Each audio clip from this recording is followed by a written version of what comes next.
Well, this is a really interesting piece of water, and if you know where it is, then you know where it is, and if you don't, well, I'm not going to tell you where it is. The steelhead come up through the heavy water and they park along that slick. That slick is about, well, I'd say 4 feet deep and the tail out up to 6 or 8 feet deep up here at the top. And depending on how high and bright the sun is, kind of determines where the fish sit in that run over there. The challenge in fishing this piece of water is that there's a very fast current in the middle that we have to keep our line off of, or else our fly is going to swing out of that bucket too soon and too fast. So I'm just going to go out and make a few casts and talk a little bit about how to set the line up so you can maximize or extend that presentation deep into the run. Then I'm also going to talk about what to do when the fish eats the fly, particularly in the first part of the swing, because sometimes they eat that fly almost as soon as it hits the water. And then what to do when you're about halfway or 2/3 through the swing when the fly line is just coming under tension.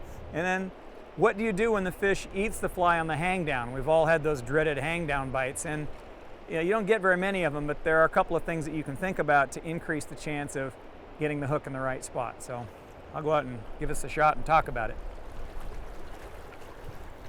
I'm going to make this cast across this run. I'm going to aerialize my reach mend. See that? I've done my reach mend, presented the fly line upriver so I could get the fly line set in a more parallel orientation. The fly is sinking. It's just falling through the water column and has no tension on it. Right here it's starting to come under tension, and this is where I lead. Up to this point I've had the rod tip high so it's off the water in front of me, but now I'm leading it across the pool so the fly accelerates as it comes towards that hang down phase. And I really like that fly to accelerate as it comes across the pool. I think it makes the fish choose. Am I going to eat that fly or am I going to let it get away? And if something's accelerating and getting away from a predator like a steelhead, he's probably going to choose to chase it down and eat it, at least I hope.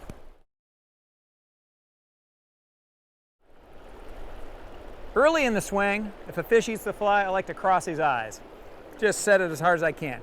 2/3 of the way into the swing, somewhere right about there when the fly line comes under tension, if a fish eats the fly, I'm just going to pinch off and hold, or maybe even move the rod tip to the bank, but I'm not going to do much because the line's tight.